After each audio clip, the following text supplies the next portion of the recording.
Assalamualaikum warahmatullahi wabarakatuh. Waalaikumsalam warahmatullahi wabarakatuh. Para pemirsa dan sahabat beriman dimanapun berada, kita jumpa lagi di Ustadz Danu Official Channel bersama saya Tung. Semoga kita selalu dalam lindungan Allah Subhanahu wa Ta'ala. Amin. Di video kali ini kita akan ngaji lagi bersama guru kita Pak Ustadz Danu yang sudah hadir di sini bersama kami. Assalamualaikum Pak Ustadz. Waalaikumsalam warahmatullahi wabarakatuh. Assalamualaikum Mas Eko. Waalaikumsalam warahmatullahi wabarakatuh. Waalaikumsalam Pak Tung. Terima kasih Pak. Amin.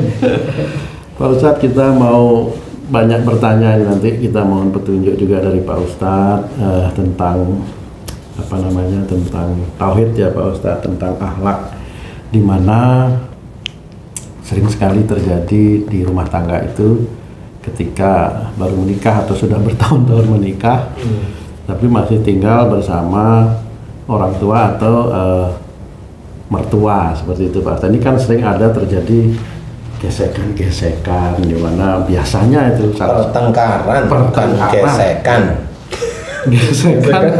Gesekan malah bahaya. Sering terjadi pertengkaran yang memang ya namanya antara mertua sama menantu seperti itu ya Pak Ustadz.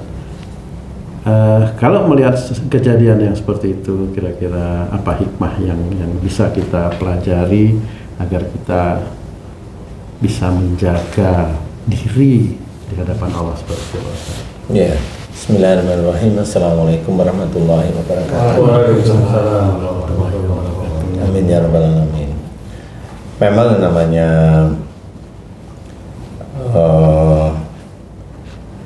menantu serumah dengan mertua tidak ada persoalan sebenarnya. Kemudian kan di dalam suatu keluarga itu kan boleh-boleh aja itu bersama dengan mertua, boleh-boleh aja sih. Cuma yang harus disikapi ini banyak hal. Jadi bukan persoalan tidur di rumah mertua, bukan hanya persoalan itu. Persoalannya adalah di kesehariannya. Nah, bagi yang menantunya belajar untuk rajin biasa aja, rajin aja sehari-hari, rajin biasa. Maksud saya rajin biasa itu ya sehari-hari aja, normal dikerjakan.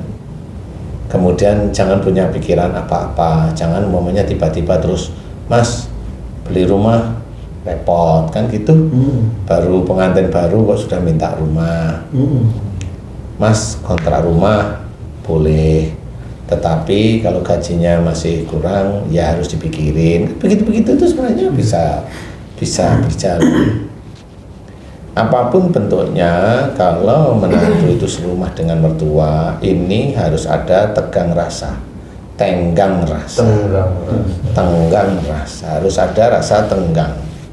Harus ada tenggang rasa, ada rasa tenggang. Saling mengerti atau bagaimana itu Pak Ustadz? Ya saling memahami. Ya kalau saling mengerti itu beda lagi. Oh ngerti aku, kamu begini ya, itu ngerti. Jadi tenggang rasa ini harus dimiliki oleh semua orang, baik itu yang dimiliki oleh menantu maupun oleh mertuanya. Nah, kalau menantu baru di situ biasanya mertuanya itu ute-ute aja. Maksudnya gimana gitu? Ute-ute. Ya ute-ute itu kan mencari-cari kekurangan menantu. Oh gitu. Itu bagi orang tua yang belum paham. Tetapi kalau orang tuanya itu sudah paham, nggak terlalu diute-ute. Kalau mau ngomong sama menantunya melalui anaknya, oh itu orang tua baik. Ya melalui anaknya itu. Tolong kasih tahu istrimu umpamanya, tolong kasih tahu suamimu umpamanya, yang baik, sehingga pasangan dari anaknya itu nggak merasa disalahkan atau dibagaimanakan, kan gitu. Dan memang kalau memang menantu dan mertua itu memang sesuatu yang sekufu biasanya. Kalau mertuanya itu rewel, ribut, nah biasanya anaknya itu dengan orang tuanya kan sering nggak cocok. Nah anaknya dapat pasangan itu biasanya juga sering nggak cocok juga. Jadi pada saat menantu itu ada di rumah ya nggak cocok semua akhirnya. Nah ini menguji. Memang seperti itu caranya Allah menguji. Makanya ada tenggang rasa itu dari sisi Islam itu bagaimana saling memahami dari keadaan masing-masing. Makanya kalau tadi saya bilang rajin biasa aja, nggak usah terlalu rajin gitu ya. Rajin biasa aja, aktivitas sehari-hari. Kalau memang mau kerja, kalau memang lagi di rumah, nah itu biasa aja. Nah bagi mertua juga sama, jangan korek-korek kesalahan menantu, kasihan kan gitu. Kalau dikorek-korek terus lama-lama ya akhirnya menantunya minta sama anaknya, sama suaminya beliin rumah, akhirnya kan jengkel lama-lama deh. Nah itu jadi ribut yang pertama. Jadi harus ada tenggang rasa, si menantu dengan mertuanya, mertua dengan menantu ada tenggang rasa, sehingga nanti kalau itu lebih bagus itu gimana menantu itu di rumah mertua itu malah dia seperti rumah sendiri dan menantunya hormat. Nah itu kan lebih enak. Nah orang tuanya, mertuanya ya sama, kalau dia orang tua ya tidak menjadikan menantu itu penghalang, menjadikan menantu itu ya biasa aja kayak anaknya. Mau mertuanya ngajak pergi sama menantunya ya diajak, kan gitu aja nanti kalau ada sesuatu, ada rembukan diajak rembukan seperti biasa. Sehingga orang tua yang seperti itulah orang tua yang disukai oleh Allah Ta'ala. Jadi tidak menjadikan sang menantu itu salah di hadapan orang tua yang akhirnya salah di hadapan Allah Ta'ala. Nah itu sama akhirnya bagaimana orang tua tersebut mencetak anaknya itu sehingga anaknya berbakti pada orang tua, sehingga dengan anak yang berbakti dengan orang tua ini menemukan pasangan juga hormat kepada suami dan orang tuanya. Nah ini memang harus dicetak sejak awal, dekat dengan Allah Ta'ala. Salah dinasihatin yang baik, salah itu mbok kamu jangan seperti itu, ada mboknya walaupun bukan orang Jawa kan gitu. Mbok kamu jangan seperti itu, mbok yao jangan pamannya gini kau lah kan itu kan gak enak di telinga itu ya. Ada berantem kalau Ya iya, nah, udah begitu terus-terusan ya berantem beneran gitu loh. Akhirnya nggak akan pernah bisa ketemu gitu loh. Kayak umpamanya ini pura-pura, ini ya pura-pura. Tung itu kan di sini pulang ke rumah Bali umpamanya. Nah anak-anak itu kadang-kadang kan pengen lihat orang tuanya itu tidak diem-dieman, tidak ini. Nah kalau mamanya Tung pulang dari sini ke Bali kemudian ada masalah, akhirnya ada ribut-ribut dikit, nah anaknya kan juga sedih juga kan, kenapa papaku itu begini terus ya sejak dulu kan gitu, umpama. Nah itu kan menjadikan si anak itu ada kejengkelan kepada orang tuanya. Nah kejengkelan yang dipupuk terus-menerus karena orang tuanya seperti itu, akhirnya menjadi salah dan dosa si anak. Nah salah dan dosa si anak ini akhirnya dia akan mendapatkan jodoh orang yang menyulitkan anak lagi, karena anaknya juga jengkel kepada orang tuanya. Makanya di sini ini kenapa itu menjadi ujian. Jadi istilahnya anak, harta, istri itu ujian bagi imamnya. Itu karena memang itu penguji. Sama nanti anak menguji kita. Ya, anak yang menguji kita ini dia akan mendapatkan pasangannya menguji anak kita, dan dua-dua ini menguji kita lagi. Nggak akan selesai. Nah ujian ini muncul kenapa? Agar orang muslim itu bisa menyelesaikan masalah itu di jalannya Allah, bukan diselesaikan dengan marah, bukan diselesaikan dengan emosi, bukan diselesaikan dengan banting, bukan diselesaikan kalau naik mobil lagi jengkel pulang balik nah gitu. Teringat sesuatu Pak. Menyedihkan. Apa? Menyedihkan. Kamu bilang menyedihkan? Iya. Oke, pertanyaan saya. Pada saat kamu balikin mobil, Iya. saya tanya nih jujur, Iya. kamu sedih atau marah? Marah. Bohong kan? Bohong juga. Sekarang menyedihkan situasi itu. Kan belajar terus nih Pak Ustaz. Iya. Nah, disitulah yang harus kita pelajari. Nah, Harus kita pelajari. Jadi kalau kita menginginkan sama seperti tugasnya para ulama, tugas para ulama itu memberikan pengetahuan tentang sunnah-sunnah yang dikerjakan Rasul.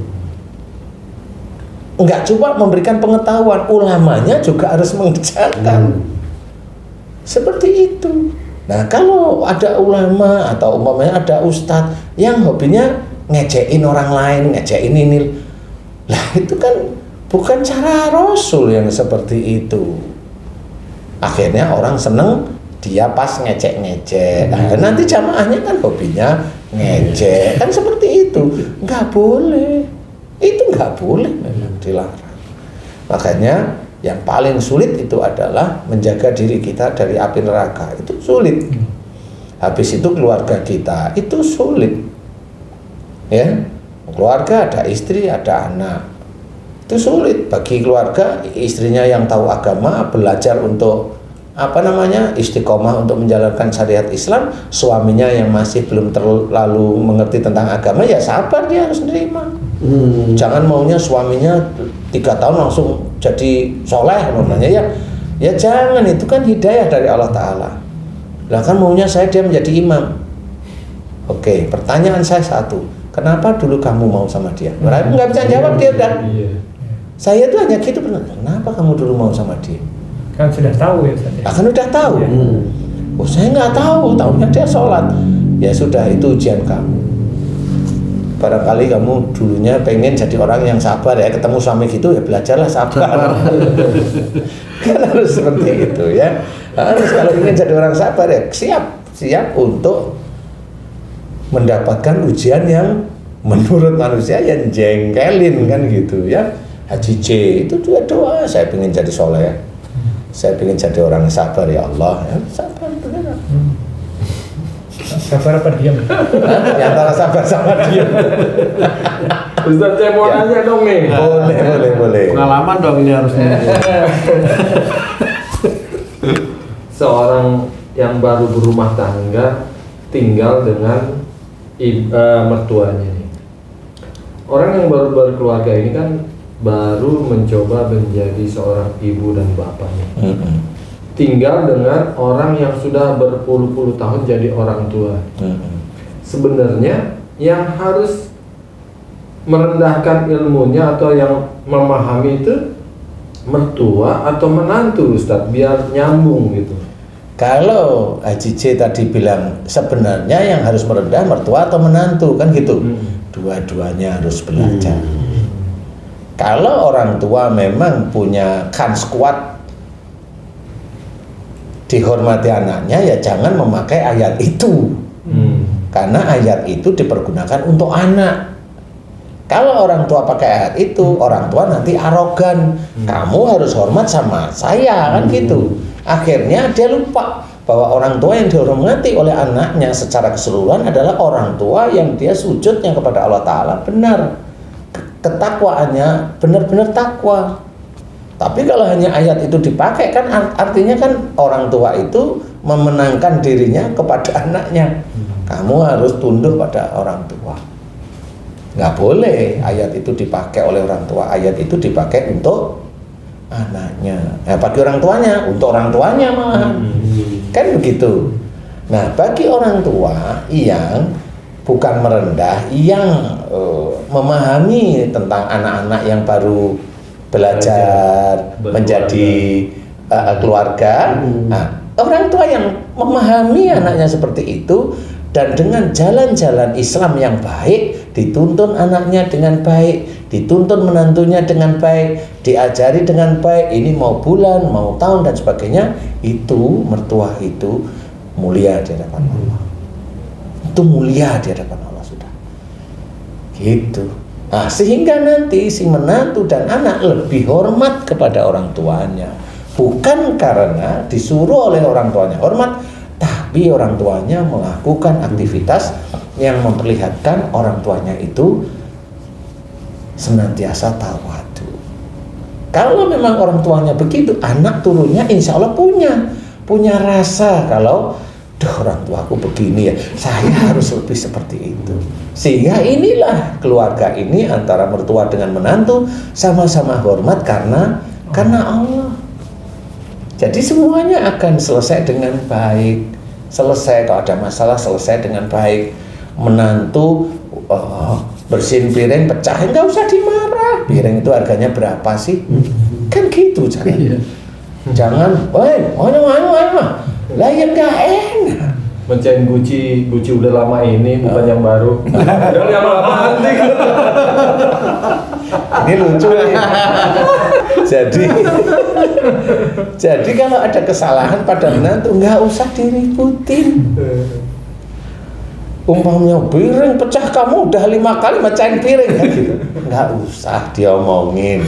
Kalau masalah piring pecah itu besok beli di supermarket atau beli di pasar, piringnya piring seng. Jadi tidak pecah. Piring plastik. Atau piring plastik. Udah, itu kalau mertua itu bisa tahu gitu, itu malaikat roket ketawa. Ini hebat. Nggak usah beli piring, Apa? makannya bakso, mie ayam, kan nggak cuci piring lagi tuh. Iya ya. Kalau pakai Gojek itu kan pakai ini, dia sudah pakai mangkok sendiri kan. Pinter loh aja. Pinter, udah terbiasa. Lanjutkan Haji saya. Iya. Lanjutkan Haji Jesa.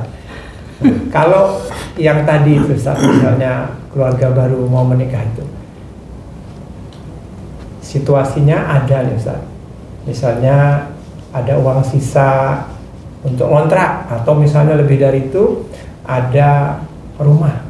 Apakah dia lebih baik berkeluarga sendiri atau memisahkan diri untuk membentuk keluarga baru, atau tetap sebaiknya bersama mertua atau orang tua itu, Ustaz? Kalau menurut saya, ini menurut saya nih, subjektivitas saya nih, saya kan nggak tahu menantu. Kalau anak tahu lah ya dikit-dikit. Kalau menantu kan blank saya. Kan lebih baik di rumah aja dulu dilihat kekurangannya apa, baiknya apa yang harus dikerjakan, sehingga nanti siap-siap kalau memang mereka mau di rumah sendiri sudah siap. Bertengkar apa enggak, jengkel-jengkelan apa enggak, ini itu kan begitu. Anak saya yang bernama Tita itu dengan suaminya itu ketahuan kok marah, walaupun saya nggak pernah dengar. Kenapa? Karena anaknya sakit. Jadi ketahuan. Gambarannya di situ. Siapa yang marah ini? Siapa yang marah ini? Ini gara-gara salah satu orang tuanya marah ini. Nah, tinggal dia berdua di situ bilang, aku Pak. Kamu minta maaf sama suami, kan gitu. Sehingga si menantu itu juga merasa tidak dipojokkan. Ini mertuaku betul-betul fair loh, kan gitu. Tidak boleh, walaupun dia ada di rumah, ya tidak boleh. Belajar kamu dari anakmu, kan gitu. Sehingga lambat laun dia akan paham. Hidup bersuami istri itu akan paham, kan begitu. Bukan disuruh ke perung. Nah ini sebenarnya hal yang harus ketahui. Dan nggak ada persoalan sebenarnya mau menantu di rumah, nggak ada masalah. Yang penting saling hormat, saling menghormati, saling menghargai. Kalau memang itu orang tua, dihormati. Walaupun orang tua nggak ingin dihormati, itu orang tua yang baik. Tapi kalau ada orang tua, dia ngomong, saya itu orang tua nggak ingin kamu hormatin, nah, tapi nyuruh terus dengan ego. Lah itu namanya pengen dihormati. Ya anaknya ngelawan, gitu Ci. Iya benar. Nah kan benar akhirnya, anaknya ngelawan. Katanya nggak minta dihormati, tapi nyuruh merintahnya dengan ego, lah ya kan berantem lama-lama. Seperti itu janganlah, belajar untuk tidak seperti itu, sehingga nanti anak-anak kemudian menantu itu biar happy, nyaman, bukan happy ya, nyaman lah istilahnya mereka. Sehingga kalau nyaman itu kelihatan, menantu di rumah mertua nyaman itu kelihatan. Salah satu unsur kelihatan, kadang-kadang saking nyamannya menantu itu di meja makan kakinya diangkat, itu sakit. Udah merasa di rumah sendiri. Atau Ya apa lagi sendirian mungkin sudah nggak ada. saking Bukan, nyamannya kalau- sertifikat dijual. Kalau ini tadi bercanda ya sedulur beriman ya, biar nggak tegang. Sebenarnya memang antara mertua dan menantu itu tegang beneran itu ya. Tapi ini maksud saya ini hanya bercanda aja. Kalau memang menantunya tahu mertuanya baik, enggak lah, dia enggak akan berani, tapi dia nyaman, ya nyaman, tetap hormat itu nyaman. Ya insya Allah seperti itu. Jadi tetap semuanya harus belajar mengacu pada syariat Islam. Diperbaiki bagi mertua yang sudah punya menantu satu rumah, diperbaiki. Bukan berarti saya meminta pada mertua ngalah dengan menantu, enggak. Tetapi diperbaiki karena Allah. Menantu yang ada di rumah mertua juga diperbaiki, jangan punya pikiran yang aneh-aneh. Kalaupun mertua itu mengajak menantunya di rumah, itu sudah suatu kebaikan aja dulu ya. Nah itu juga harus disyukuri. Kemudian belajar dekat sama Allah Ta'ala, belajar dekat dengan orang tua atau mertua. Mudah-mudahan dari situlah hidayah, keluarga, sakinah, mawaddah warahmah itu akan diberikan oleh Allah kepada keluarga kita. Jadi itu harus belajar semuanya, bukan terus nikah terus selesai terus prung hilang, nggak bisa. Insya Allah seperti itu. Jadi harus belajar benar bahwa ujian itu tidak akan bisa berakhir kecuali orang itu mati. Ya sudah, itu harus difikirkan. Jadi tetap aja ada. Belum nanti anaknya berantem sama menantunya, wah itu kan nanti ke orang tuanya. Orang tua mau kemana nih? Kan gitu. Mau bela siapa nih? Kan itu harus mulai sekarang belajar. Jadi mudah-mudahan kalau punya menantu itu sekufu dengan anak kita yang sudah mulai soleh atau solehah, sehingga nanti ketemunya keluarganya itu baik. Insya Allah seperti itu. Wallahu a'lam. Masya Allah. Pak Tum, Iya. kalau ada orang tiga untuk mendamaikan antara menantu dengan mertua, tinggal setel YouTube kita aja. Ada semua. Masya Allah, terima kasih banyak Pak Ustadz. Ini buat sedulur beriman yang hidupnya masih bergantung ya, bukan bergantung ya. Bersama, sudah menikah masih bersama, kumpul dengan orang tua.